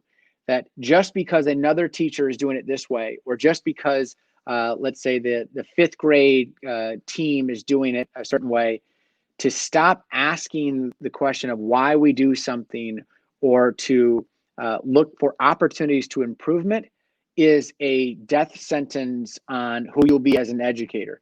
You have to look towards growth. And the thing that scares me the most is that when you get a student teacher that comes in, or as a first year teacher that comes in, if you look at their career, if they're an educator for the next 35 years and they haven't improved every single year, or they haven't challenged the system to find out a better way to do them, we've gained no return on our investment. And so challenging. And I can remember when I was teaching, there was the team leader of the junior high department, and she knew everything and nobody messed with her. And I guarantee that she had the least detention referrals out of everybody. But she only had about 10% to 15% of the students that actually liked her. And that was a problem. And we would sit in parent-teacher conferences, and I never had any issue. I almost never had any issues with my students. And the parents loved me as well because there was a connection. And I could tell that there was a frustration level between, why are you not doing it our way? Why are you doing it your own way? And I finally, we came to a verbal conversation that probably lent itself to be a little bit more heated than probably should have been. But I had to question, why do I have to be the educator that you are when I'm getting the results that I am? As soon as my way is not working, I will gladly take your feedback. But one of us is successful. One of us knows our students. One of us has kids that come in wanting to learn, and the other one is just making them sit still and listen to the lesson. So be you as an educator and don't feel that you have to formulate yourself to fit in the box of an educator. Yeah. Yeah. And it just goes back. It goes back to that free thinking, that open mentality, that open mindset of even when you look at the most innovative companies in the world right now, Facebook, Google, Apple, they no longer require a college degree. You go to Google and you get a job, and you just kind of what works for you. If you're an engineer, if you're a successful engineer, they don't tell you to come in, they tell you to do your job. Well, you can come in at whatever time you want to come in. You can go take a nap when you want to go take a nap. Are you getting the job done? And probably so. Are you one of the top at what you do? Yes. Are we worried about the quality and what's putting out, or are we worried about what it looks like? So we fall in the trap of measuring activity, not achievement. Oh. We fall in the trap of measuring inputs, not outputs. And in K-12, K-8, this is not something that is new. This has always been there. Yeah. And so to really challenge to say, we're now going to not measure something that we have typically always measured, and we're now going to measure something else. You are flipping the framework on top of its head. By me walking into a room of educators and saying, listen, I no longer want us to worry about how we teach children. They first pause and think, oh, this guy's insane. And I say, I want to worry about how much our children are learning. And then I pause there and say, how are we going to figure that out? Now, all of a sudden, we've taken the entire framework, flipped it on its head. And while it may sound like it's similar, completely different. Yep. I don't care how much you're teaching. I care how much they're learning. Yeah. Oh man, that's man. I genuinely have, and I mean this not just because you're on here, but your approach to it. And I never know how these things are going to go, right? I never know who I'm going to talk to or whatever. But I'm really glad we've been able to capture this conversation so people can hear, your mindset, and that these things exist in the world, because they still are sometimes the great white buffalo, right? It's like it exists, but I've not seen it yet, or I've not heard it. And, it's this old mentality of, man, it's the ego. I don't know how, and it's not even just education. I don't want to I'm not here to beat education up. It's in leadership, and it's how are we, it goes down under the board, and what kind of leader are you hiring? Are the right people on the board? Did the community do a good job in electing the board? And, all of those different things that we have to get, because even in that ego mindset, it's even the mindset of, oh, we got some negative feedback, so let's turn off the comments on social media. Or I got some negative feedback, so let's take down a board meeting that was online that you can't do. And, all these different things that happen. So like where did that come from? Like, that has to be within you, right? Or did somebody influence that? Or I don't know. That's a good question. Because as you were talking, I was thinking about the piece that if I was, coaching somebody else, and I've done a little bit of coaching, I've done some consulting on other superintendents and stuff. The moment you get rid of the ego, you're no longer responsible for all of these things individually. So you're also getting the benefit of, now, if we are all doing this, then I can't be responsible for everything. I can be responsible as a group in this. And so I've told boards of education, which they don't really love, and I said, I can only be as good as my board, which now takes some responsibility back on them to think, wait a second, hold on. We together have to be able to formulate this. And then so you go in this together. We're in this together. And then you go even further onto like the teachers and the administrators, and we start doing that. And now you build this big community piece, which is we can only be as good as we are. That's when it's almost a relaxing feeling that I can lead through a group. I don't have to lead and feel the weight of pulling everybody behind me, because I've been in those situations where you mentioned about being the smartest person in the room. I've been in those situations where it actually scared me. I thought, this is not okay. I'm not sure that this is the best place for me, because at that point in time, I'm not able to lead that entire room. The room is going to lead itself, and I may be going in a different direction. And so you know, you got to understand the organizational dynamics that I may have to either follow them where they're going to go, which is not where I think we should go, Yeah. or it's time for me to say, you know what, I think I have to find a different environment for this to work in. And so is it born within? I don't know. I think my guess is it's going to be all of these things that kind of come together. I was a middle child, older sister, younger sister. I had a father who grew up from, you know, his parents died when he was like 9 and 10 together, both. And then was homeless for a little bit of a time. You know, we were humble beginnings, but like I knew where my place existed in the world. And it wasn't that I was going to rule the world. It was, I was going to be a part of that world, and I better try my hardest to make something out of that. Some of that probably there, and others probably experiences as you lead people, recognizing that you can't carry all the water for everybody. So ego, if I were to ever write a book for educators or leaders, it would be drop the ego and pick up your tool shed or your toolbox and start to go to work. Oh man, I totally agree. And I've been in those environments. I can remember one specifically where I got invited to come in, and like, man, my leaders, they're just off. Can you come in and spend a couple of days with them? And, just something's not right.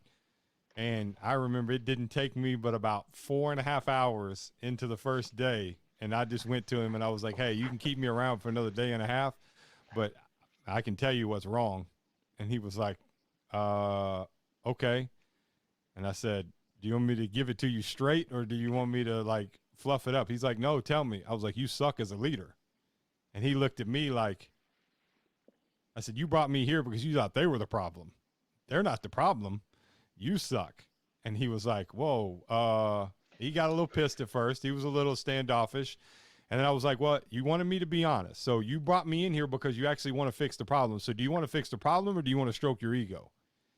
And he was like, well, I guess I originally wanted both. And I was like, well, you don't get to have both. Like, that's not how this goes. And so we dove into it. I ended up spending 2 or 3 days with him. And, and that is the mindset of like, we got to let go of, I don't know everything. I'm never going to come. If you say, hey, Shane, you've got to come. I want you to come spend 3 days with my schools. I want you to just tell me what you think. Just give me an entrepreneurial, come back and give me a pitch me a pitch deck on, here's the business and here's what you see and here's what you think.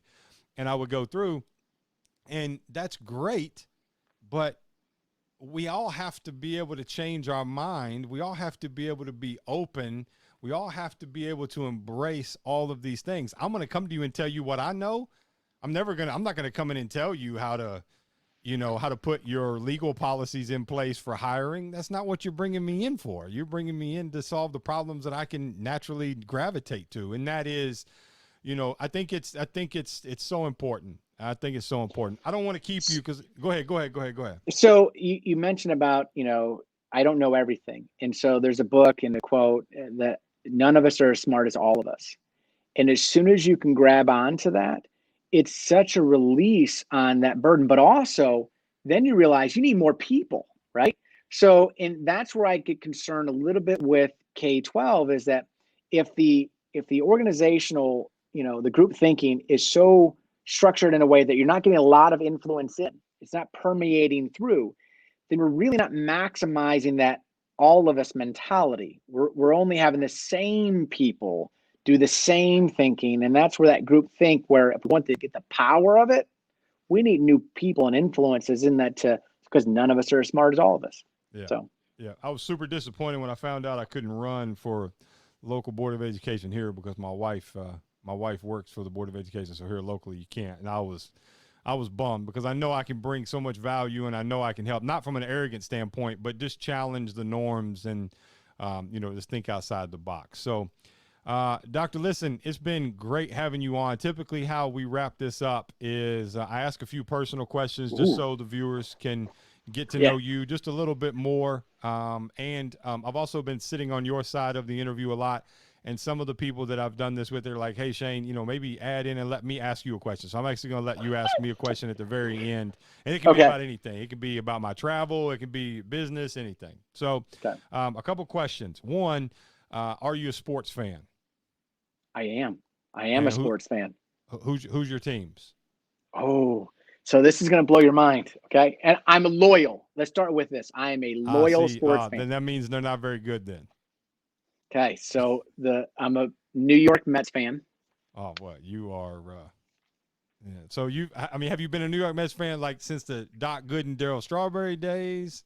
1986. Oh, okay. Yeah. Yeah. I might be able to get you in touch with Darryl Strawberry. He's a very approachable guy. Yeah. So I have an autograph from him, by the way. But Okay.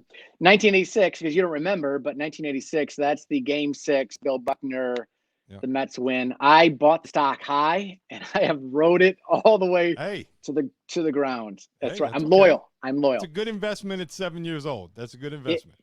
It gets worse. Do you remember the Herschel Walker trade from the Cowboys to the Vikings? I do.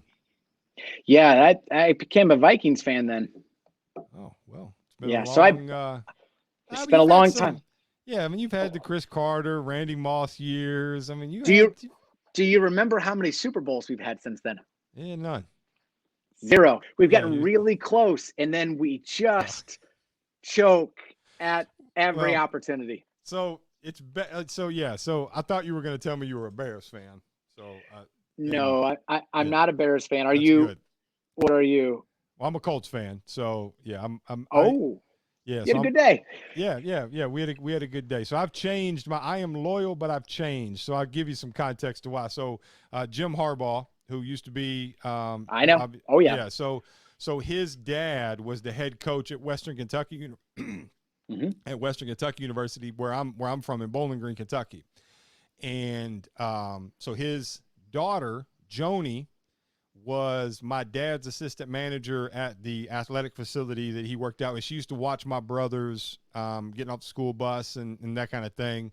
And so he would come down, his family would come down the whole bit. And so I became a Jim Harbaugh fan. So Jim Harbaugh, obviously, he was with the Bears at the time. He would come down, that kind of thing.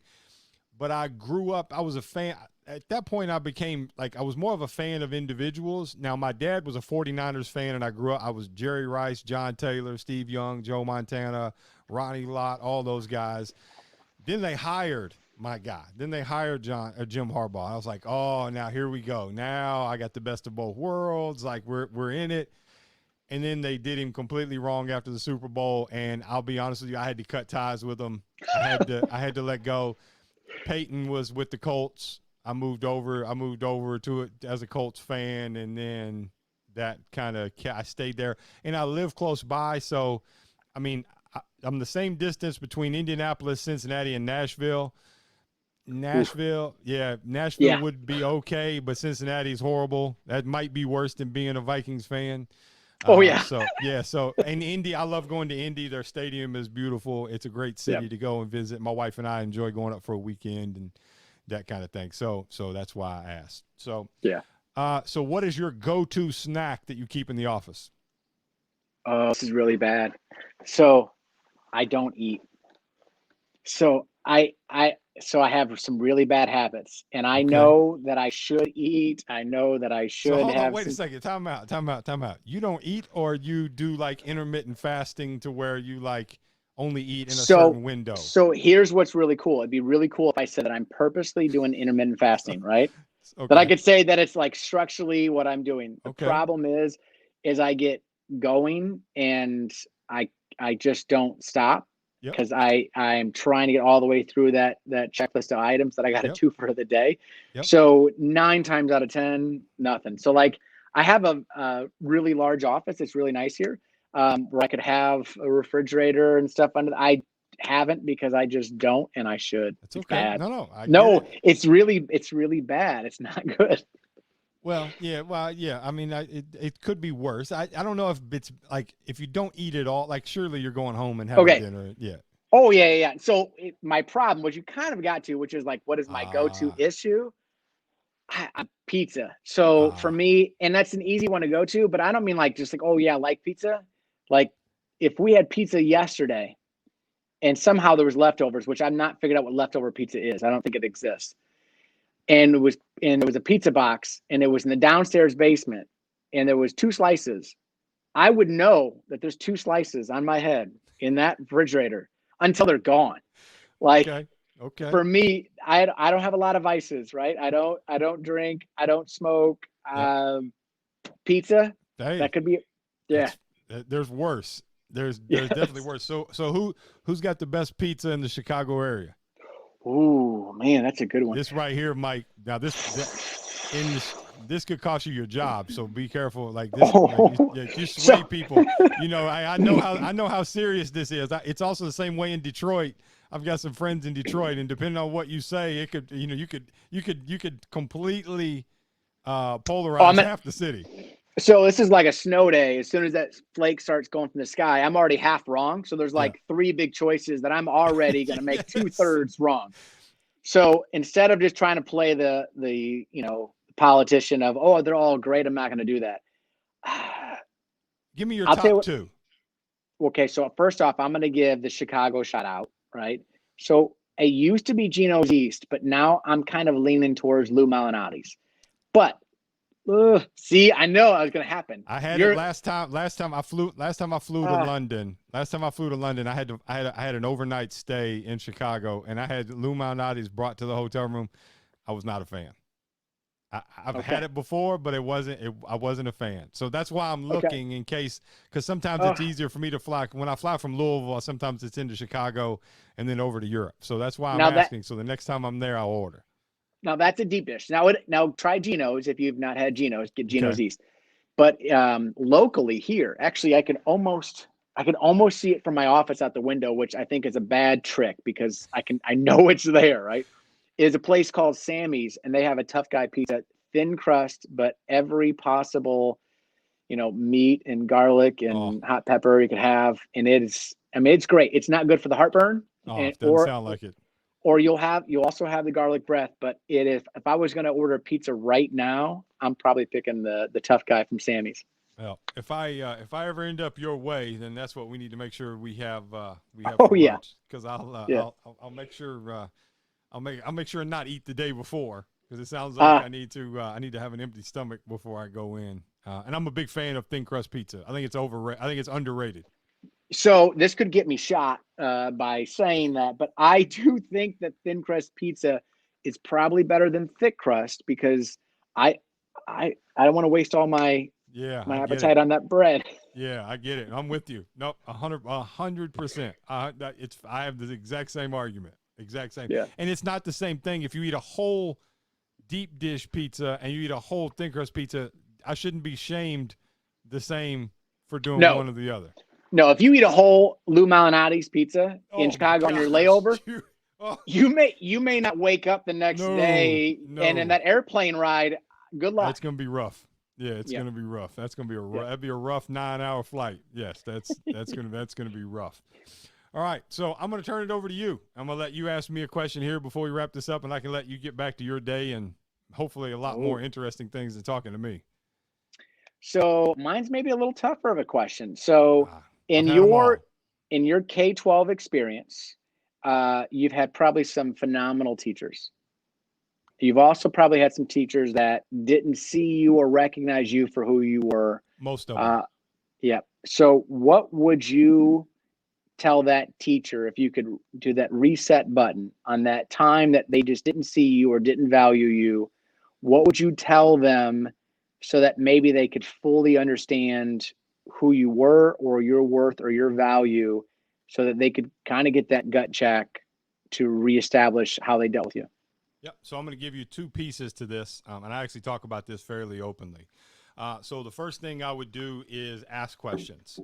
If so, I was that kid, and I don't know if it's still the case now, but I was that kid. We had the nurses station, and you could act like you had a stomach ache.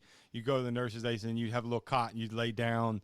Well, because of my home environment, I didn't sleep very, very well, so I came to school tired a lot. I was just tired. Like it was struggling just to that and my ADHD. If I wasn't completely in it, I'd just fall asleep, just sitting there like I'm just totally disengaged. And I went through, and I would go. I guarantee you, at Potter Gray Elementary School in Bowling Green, Kentucky, I guarantee you, I hold the unofficial record for naps taken in a first grade through fifth grade time. I guarantee it. And so a lot of it, and it's not that I don't think that they cared. I think you're in a classroom of 25, 30 kids, like you've got a lot going on, and it goes back to the demands of what we're asking to teachers to try and quantify rather than actually figuring out what's going on in the classroom. I'm trying to get these test scores.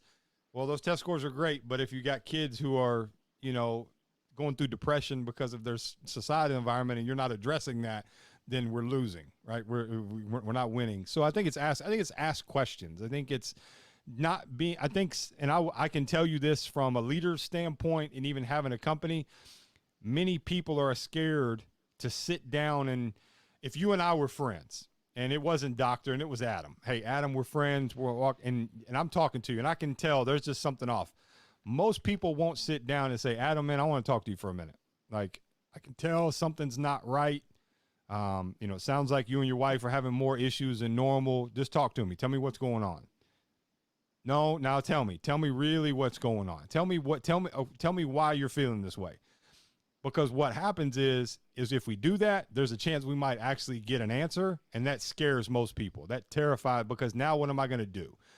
And I used to teach my leaders to do this, is ask the questions. And emotional intelligence, if I were to give every single educator out there a superpower that I have, and that's emotional intelligence, be able to look at a kid and see the trauma radiating off of him and know that it's okay to walk up and say, I get it. My weekend, it sucked too.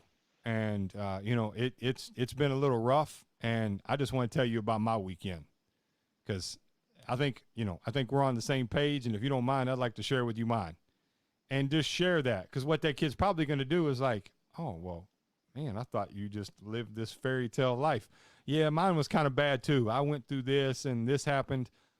Oh, okay. How did that make you feel? And it's going into those questions that you are trained to do, that teaching and that schooling does teach you to dig into and then to understand, but it's just asking questions. And you're spot on. You're spot on, because one of the things that I got as a principal that was an experience that I just never actually had training wise until I'm in that zone, when I just started asking kids, why are you doing this? Why are you doing that? It eventually, and maybe 5 times, there's no magic science, but if you ask enough times, and sometimes it's like 5, 6 times, you're going to actually get to the reason of why something's taking place. And so, and I would tell some educators, I'm like, ask why at least 5 times. Ask why. You may get the same answer, but eventually you might crack the nut. And then now you're going to know what's actually happening. And so that, that question thing, that's awesome. It is. I've got a podcast that I'm going to be doing with an interview. So 3 friends of mine at different points in my life. One when I was a child playing Little League Baseball. One that I grew up with and graduated and played high school ball with. And then another one I played a year of junior college ball with. All 3 of them individually were each sentenced to over 10 and a half years or more to prison time for trafficking drugs, right? And in this, I sat down, they're all out now, and one of them's an author, written 4 or 5 books. One's a chef, and he's got his own restaurant up and going. The other one's doing some different things. And when you hear and you talk to these guys, you hear them talk, it's like everybody always wanted to address my behavior as a kid. Nobody actually wanted to actually address what I had going on at home or what I was dealing with at home. And it's going to be, I think it's going to be really eye-opening for a lot of the majority of teachers, as we know. They are middle-aged white females, and they don't necessarily experience, now teachers they've listened to rap music since they've been in high school, and sure, they think they have an idea of what goes on in different societies and different low-income areas, but it kind of gives a peek into that hey, here are these guys who, unbelievable athletes, great human beings, most of them had good home lives. What happened? And it's like you didn't address what was happening. You kept paying. You gave more attention to, because of what was happening, how I was reacting, and the effect rather than the cause. Yes. Think about this one last little piece, and we talk about what's taking place with COVID. We talked about these children's homes and what's taking place, but we talk about them in the abstract. Now with Zoom taking place, these windows, and I've had these conversations with teachers, you actually have the window to their world. You can see what their home is like and what it may not be like. and the interactions that are taking place. So when the child says, no, I couldn't do that homework because of A, B, and C, and you never really thought that could really be happening, you now can see that maybe there's some truth to this of what's taking place. And so I don't want to forget the lessons that we're learning right now, because that window of what actually is the cause rather than the effect of some of these behaviors. So you said something, and I was thinking about this the other day. So my daughter's like me. She could literally talk to anybody. My wife is the exact opposite. She wants no attention on her. You start talking to her and you don't know her, she gets red splotches on her. Like she wants no attention. And my daughter, the other day, I walked in the room and she's walking around her room and she's carrying the laptop with the camera on, and she's telling the teacher all the stuff in her room.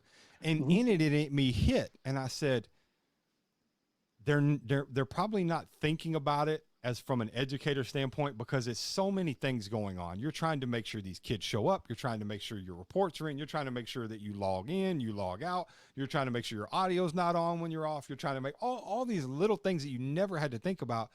If these teachers could somehow tie in, and it's not about being sneaky, it's about saying, hey, if we get a chance and we talk about healthy choices, show me some of the healthy choices that you have. Everybody shows some of the healthy choices that you have in your house, right? Well, what's a kid going to do? He's going to grab his laptop. He's going to walk you straight to his fridge. If that kid opens up the fridge and you see there's no food in that fridge, the first thing you should do is take a pen out, write down this kid's name, and write down a huge exclamation point. And when you get off, call your superintendent and say, hey, I don't know how I fixed this, but this kid just shows me his fridge and he has nothing. He doesn't even have milk in his fridge. What can we do?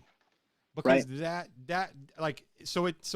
thought about this. It's like, how can I come up with a way to pass this along in a blog post or a video or some tips? Because I was that kid. So I understand, and I know what behind me looks like, right? So I know if I'm sitting there, I know what behind me looks like. So I know that environment that I'm in. Or tell me about where it is. If you think you know where this kid is, I can tell you I know of a circumstance of a kid that has been logged in who lives here in Kentucky, who is not living in Kentucky doing online work and is living in a completely different state right now in an environment that somebody just pawned them off on. Right. And so there's all these different things of, let me go see it. What does your front door look like? Like, let's come up with the door of our class. Let's decorate our doors, right? So that there's different ways they can do this in a little way to give you, like, who cares if they're getting 6 + 3? Right. So it's, remember, the opportunity versus the obstacle. This is the opportunity when we talk about knowing our students. Well, we've always thought about it in knowing our students at school. That's only part of them. Yeah. I talk about caring about the health and well-being of our students, where it transcends the school day. Because once we start thinking about them for 24/7, 365, then we really can get to making a difference. Now, as much as we don't like the technology you talked about before, about technology being a problem potentially, all that type of stuff. Sure. This is now an opportunity to really see through their lens, rather than having them describe what the world is like through their lens. We can say, this, get out of the way. We can see it. We can now see what's taking place. And then the hard part is, what do we do about it? And how do we make a difference? Well, it's like you're on a video call, and I hope educators get this, but if you're on a video call and you're doing a one-on-one with this kid, and you hear, like, every 5 minutes his parent walks in the room screaming and yelling at him about something, if you think talking loud to him in his classroom is going to get anything done, he's so numb to it happening at home. Right. It's like the Charlie Brown, wah, wah, wah, wah. Like, the words that you're going to use are not even the words that he's used to hearing, right? No. Yeah, right. Yeah. Oh, I guarantee it. So that is right. So it like, and I get it. I get it. Education is hard. I get it. Teaching is hard. But let's use what we're being given. That's why I say it's an experiment to allow.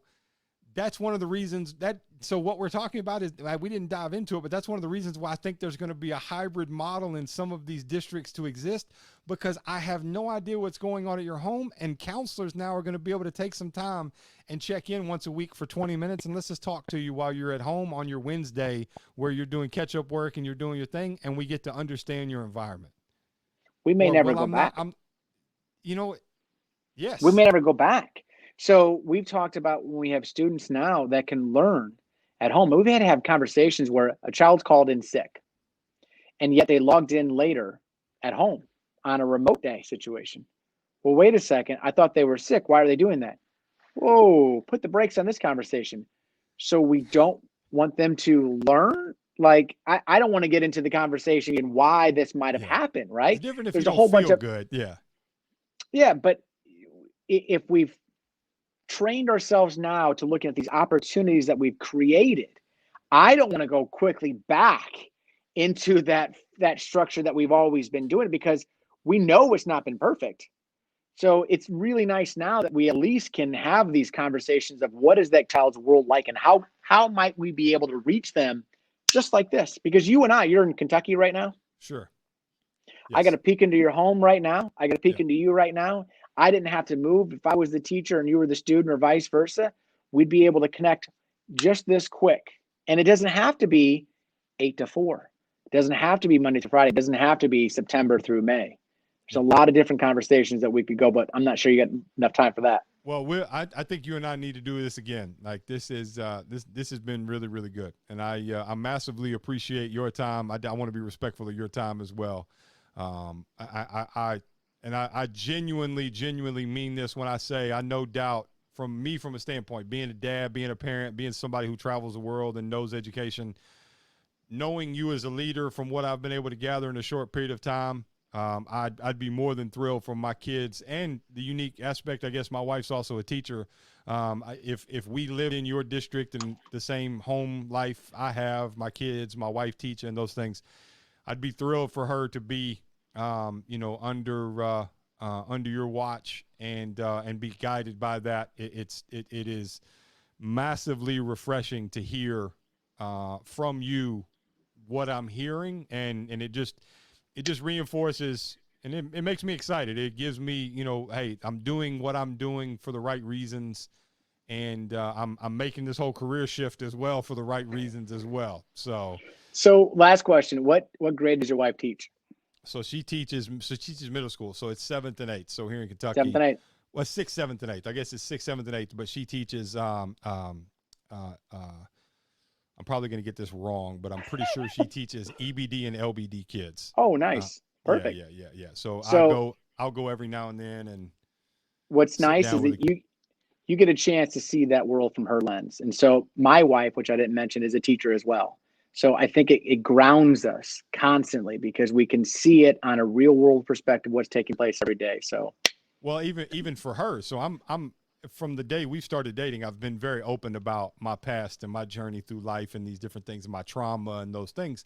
So I think in a lot of ways it's helped her in dealing with the kids that she deals with, because she sees, like, because she'll hit me every now and then. She's like, hey, I've got another kid who reminds me of you. Can you pop in and have lunch and just sit down and talk with him, or, whatever. I'm on the right. list to come in and, do the whole thing and just sit down and sit with kids. And I've went in and sat down with kids struggling to get their homework done, and I sit down and I have this conversation with them before we ever start doing homework, and we talk, and they're like, because I know how to speak their language. I'm a chameleon in a lot of ways, where you can take me to the prison and I can sit down and I can talk to the guys in prison and I can relate and I can engage, and you can take me to your donors and your financial people in the community that you need, and I can do those things too. And so I'll sit there and I'll tell them, I'll say, look, I have no idea how to do this, breaking down the parts of a cell. Well, you know way more about this than I do. I'm not here to give you the answers. I'm here to just figure out, hey, how do we get you to do it? And I know you know how to do it. So show me you know how to do it. Those students are just trying to figure out where their place in the world is. And you have 40 years of experience of Yeah. where you might fit. Yep. They are truly just trying to figure that out. And so when you have that conversation with them, it's from the conversation of, okay, he might know to give me the plans of how I might exist in this world. That's all. Everybody just wants to know that they matter, that they're valued, and how they might fit in the world. And we forget that about students, that they're just trying to figure it out. They don't know where their world and their table is going to be and what their chair is going to look like when they pull up to that table. Yeah, it's up for me. For me, there's one guiding principle that I operate on. That's authenticity. I'm going to be myself, and you can love me or hate me. You can like me or not like me. I'm just going to operate and be myself, and your opinion of me doesn't affect, how I move. And it's funny. That's where I get to ask. You asked me to ask questions. That's the first thing I do when I sit down with a kid, if I'm mentoring a kid, because typically that kid's falling asleep in class. There's different things. And I'll say, man, you got your head down, your hoodie up, like you're sleeping in class. I know exactly what that's like. Can I share that with you? Well, sure. Go ahead. Well, I used to sleep in class because, my father was abusive to my mother, or I heard screaming and yelling, and my mom would just go off and just break stuff in the house all night and, lose it. I'd hear screaming and yelling. I'd hear these different things. And they'd be sitting there looking at me like, well, so here's what, and then they just open up, because it's just being authentic and showing them, hey, that I'm a real human being. I am as real as it gets, and I'm here to show you, because it's also, which I didn't also go into. So hanging on the wall there is actually a copy of my transcript. So I keep it, and I also keep a copy with me whenever I travel and go into schools, because a lot of times kids are used to things that are not authentic. So I'll get challenged. Well, you went and did all these things, and you've traveled and you've worked and all these different stuff. There's no way you're successful. So I pull it out and I show you that I got a 14 on the ACT. I show you where I finished my class. I show you that I got a 33 in foods my senior year. My senior year GPA was a 0.67. Like I'm not lying. I'm showing you. So then all of a sudden it's like, oh, wait a second. Oh, well, okay. Well, then let me share with you what I got going on. Because then they go through and they open up. And I love it. So, because the story they've been told is you need to be successful then, and you'll continue to be successful. Yes. There's an opposite version of that story too, which is how many people or I know that were successful in high school that did not translate later. And that's where we have to get to the idea of success does not equal happiness. And how do we make people exist in a world where they can all be valued and worth and be successful in their own realm? And too much, we've standardized the process early on. So we pick the winners and losers. And then later, once they come out of that game, it doesn't actually mean that they're winners and losers. Yep, absolutely. So. And everybody's version of a winner and loser, like it's all about the internal process, right? It's, I've been, Shane, you're stepping away from business. You're doing this. This is the dumbest decision you've ever made. This, that, and the third.